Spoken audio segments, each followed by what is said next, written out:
Hello, welcome to CLSP Politics. Sean Briscoe speaking. So, this next state I'm doing is Arkansas. It's the Arkansas 2026 primary. Not a lot to talk about in Arkansas as far as Democratic primaries go this cycle, but there are two candidates running for District 2. It is technically the bluest of the districts, Zach Hoffman and Chris Jones. I have no information on these guys. There's no FEC report on them yet.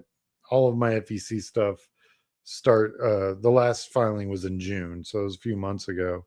But I would expect to see something as we get closer to January.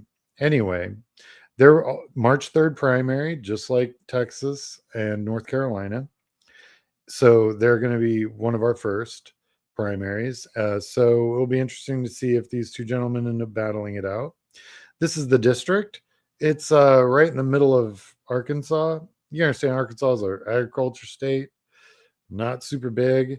But I always tell people, if you want to see where the gerrymandering is, all you really got to do is look for the squiggly areas, right?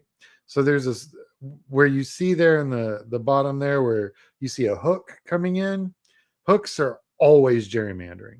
And what that is that's a hook of districting coming in and scooping up a bunch of blue out of that district, because that's how Republicans operate. And so as long as that scoop is there, you're going to see just south of Little Rock, that's the gerrymandering happening. And they even have the steps. I mean, this is classic gerrymandering. So something to be aware of, that it's a heavy lift for any campaign to run in this district.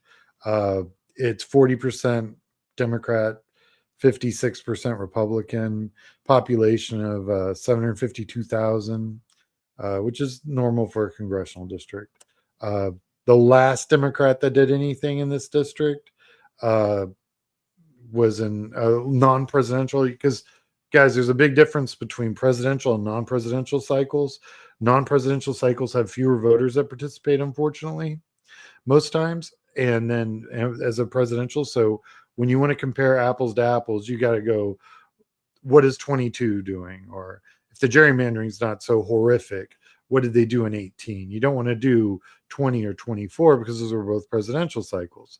So in the last non-presidential cycle, when you do the math, the win number is going to be about 150,000 votes, and there's a 61,000 vote gap, which is enormous. It's a heavy lift, but since it's really only one district to really talk about in this state as far as congressional seats go, and I'm going to do a whole nother thing just for the Senate, right? So this is just congressional. Real quick, before I do that, like and subscribe if you wish to support this channel. I have PayPal on YouTube, and I would love for you guys to become my $5 a month paid subscribers to my Substack. That would be awesome. I think it would cost about $4 million. It's a huge geography is large, lots of rural doors that need to be knocked. You're going to need to knock on 600,000 doors, because that'll math out to about 72,000 conversations. That's a lot of doors, and you got till November to do them. So it's not like you got to do them all at once, or like they got to be done by March. But it's a lot of doors. I mean, even if you're able to do some of those rural and amazing, like if you're able to really, really do it and do it clean, you're still talking about a very expensive race. And it's geography. It's the rural areas. The media market's not that expensive. A radio won't be that bad. But your field program, to knock on 600,000 doors, to collect enough data and have enough conversations with enough voters in that district to have a fighting chance, plus your media buy, plus all your mail or whatever else you're going to decide to do.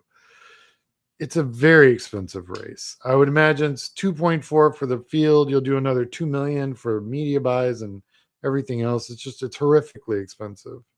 Um, but I wanted to show you guys the partisan swing of Arkansas. So this is this is what Arkansas looks like, the shift from 2008 to now. So anything blue is what's turning blue, anything red's what's turning red, anything that's white's unchanged. A lot of that unchanged is mostly cows. So in the rural areas, you're seeing a lot more blue. You're seeing a lot of red around Memphis suburbs, but you're seeing a lot of blue around Memphis suburbs. You're seeing a lot of, but with all this blue, and these are blue in high density, residential areas, you're not seeing any districting that's going your way because of the gerrymandering. You can actually see the cut there in the center of the state, from District 2. You can see that they cut a bunch of blue. Remember, I told you to look for the hooks? They cut a bunch of blue voters out of that district. That's how they got that district to be more red. So anyway, this is Arkansas. Man, it's brutal and rough. But just wanted to thank you guys for watching. Like and subscribe if you wish to support this channel. Like I said, I've got a PayPal on YouTube and on the site. And then if you wanted to become part of my Substack community, I'll be doing special programming as we get closer to the election cycles.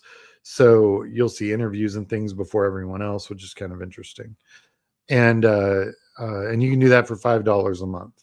So it's a great deal. Plus you support the work this channel does. All right. I just want to say thank you, everybody. And I will talk to you guys later.